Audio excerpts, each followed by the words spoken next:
Deebo Samuel has requested a trade from the San Francisco 49ers.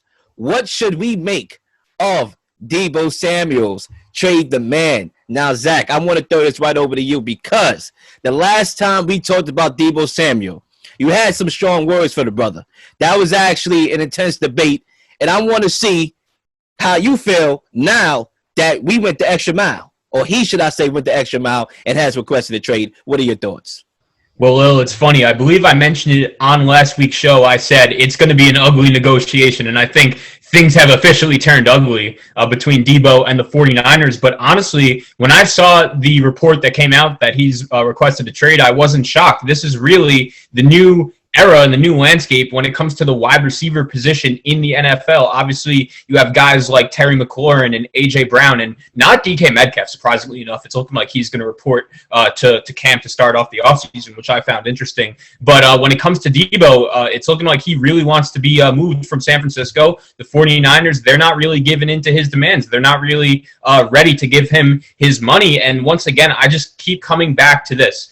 The Deebo Samuel I saw last season was no doubt one of the top 5 to 6 receivers in the NFL. And the player I saw last season was absolutely worthy of getting paid top 10 wide receiver money. I really think if Deebo, if I'm the 49ers, I would offer Deebo around that 18 to 19, maybe the $20 million range. I think that's a fair deal for both sides. I don't think it's crazy for me to say that I wouldn't be willing to give him $25 million like Devontae Adams getting, like close to what a guy like Tyreek Hill's getting. And I understand, like, from Deebo's perspective, why he's really going the extra mile with this. You know, he was a second-round draft pick. He outshined his contract by a mile so far. He deserves to be making more than $3 million. But that's not the 49ers' problem. Honestly, that's the NFL's problem to take care of in the next CBA. If they want to make these rookie draft picks get paid sooner. But right now, when it comes to the 49ers, they still have his contract rights for 2 more years, and I still don't think it makes a whole lot of sense for them to just give him $25 million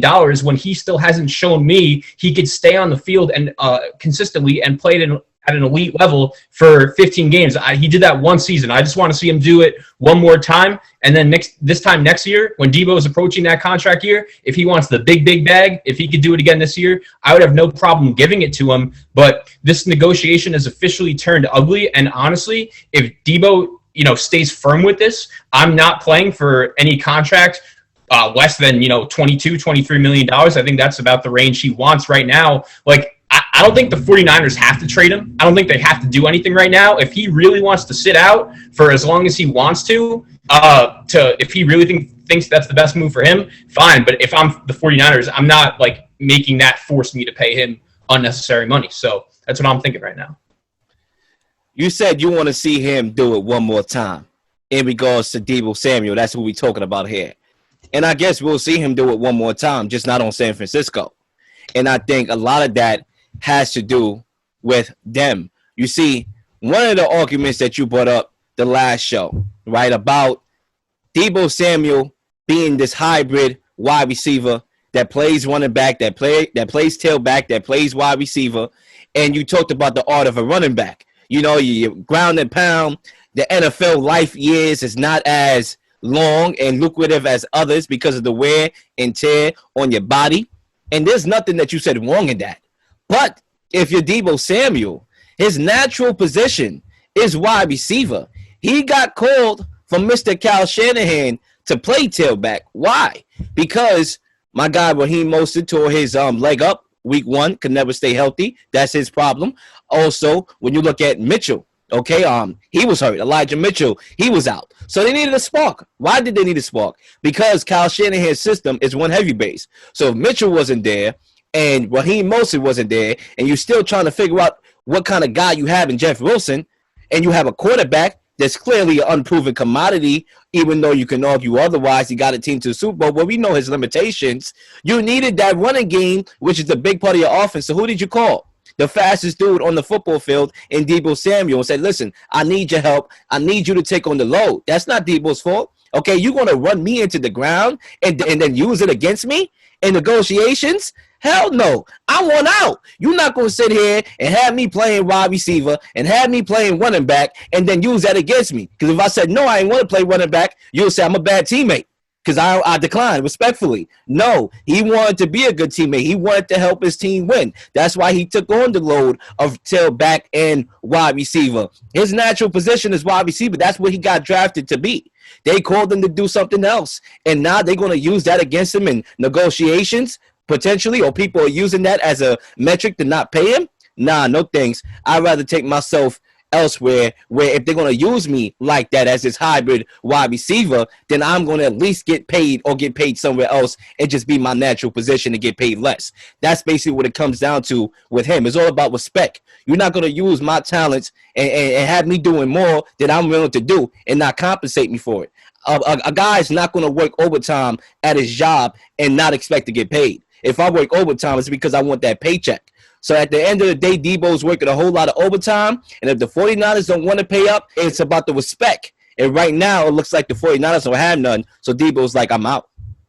I mean, let me ask you this. Like, if you were in Deebo's shoes, how much money per year would you be pursuing? Because that's what I'm trying to figure out. I think I would want to be $20 a year is an appropriate for what he's done in the league so far. And, like, keep in mind, part of why I would be willing to give him that number is based on what you said, how he's performed on the field, especially last year. But all I keep coming back to is Deebo Samuel has been elite in 14 games, which is great. Like, that was great last year. But that's not a lot. I want to see more. 14 games. He's played in 38 games his whole career, and he's been almost ineffective for about 10 to 12 of them. Like, I just want to see a little bit more. And I'm just trying to figure out, like, if the 49ers are offering him, like, $19 to $20 million a year for, like, 3-4 years, then what does he want? I would say this, because I'm not going to lie. You brought your ammunition, the last topic that I wasn't prepared for. Sometimes the debate on In the Huddle starts before the actual air. So I wasn't prepared to have you go contrary here.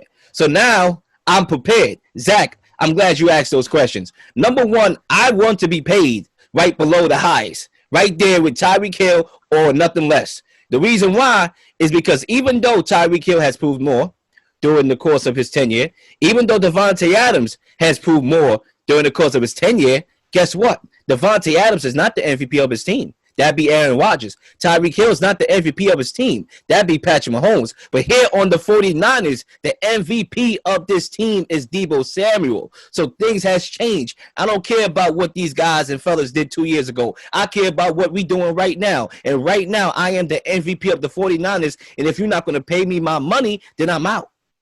Yeah, I mean, I'm not going to lie. I see where the 49ers are coming from. Like, if they're sold on that $20 million range, and like a coach like Kyle Shanahan, one thing we know for sure, he's not afraid to make the big move. And it's interesting. Like, I like the Deebo fit a lot in San Francisco. Like, I'm not blaming him for anything, like for his actions at all. But I do think that, like, kind of similar to Tyreek Hill in Kansas City, like, almost Adams in Green Bay too. Like, I do think with Kyle Shanahan and with San Francisco is the best place for him to be utilized as a top-notch football player, and it would be interesting to see him somewhere else. But I do think, like, both sides have to realize that. And from that perspective, if he is the team MVP, then the 49ers should be able to come up with a deal that they think both sides are appropriate for. And it doesn't look like that's happening right now.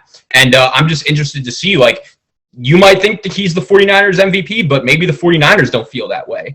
We know how Kyle Shanahan is, and the way that he always – the 49ers for the last couple of years have always just had that next man up mentality. And honestly, like, Kyle Shanahan, I know he's a younger coach, but he has some old school philosophies in him. He's got some Belichick in him. And, like, he moved DeForest Buckner for, the number 14 pick in the draft a couple of years ago. He's not afraid to make a move like that. But I do think, like, at the end of the day, both sides should realize, like, okay, like, long term, we're going to be best suited with Deebo in San Francisco. But at the end of the day, it's a business. And with the draft coming up, man, like, that's really going to be the deadline for a lot of these big deals to happen. I mean, like I said, when you think about it, Deebo Samuel was the workhorse of this offense. He was the engine. I mean, Brandon Ayuk barely got targeted, and he's the wide receiver number 2. Just think about that. He barely got targeted at various points throughout each game. It was hard for him to sustain targets. He was barely targeted, and it's not George Kittle that was taking him targets because he was missing for half of the regular season, a quarter of the regular season. So where was those targets going to? It sure wasn't going to nobody else. Yeah, I mean, honestly, Deebo. I think from the Niners' perspective, also, like, part of the reason I'd be a little afraid to pay Deebo is, like, whether they like it or not, like, they're in bed with Kittle for the next 3-4 years. And as great of a player as he is, like, he gets hurt a lot too. And I know, like, if you're Deebo and you're looking at it from his perspective, it's like, oh, you can't use the fact that you're putting me at running back against me in negotiations. Like, he could think that, and he has the right to think that. But the 49ers also have the right to say, like, we can do whatever we want with you, bro. We have your contract rights, and we still have your rights for the next year plus. So I'm curious to see, like, if the 49ers are just not willing to trade him, and there was a report that came out about an hour ago that the belief inside the Jets is that Deebo is not getting traded, that the 49ers have no interest in dealing him. I'm curious to see, like, if we get to August, if we even get to September, and this guy is still not showing up, like, I just hope he doesn't become the next Le'Veon Bell. Like, I really don't. The Can You Dig It Sports Radio Network is here. Revolutionize the game of media. Be a dig.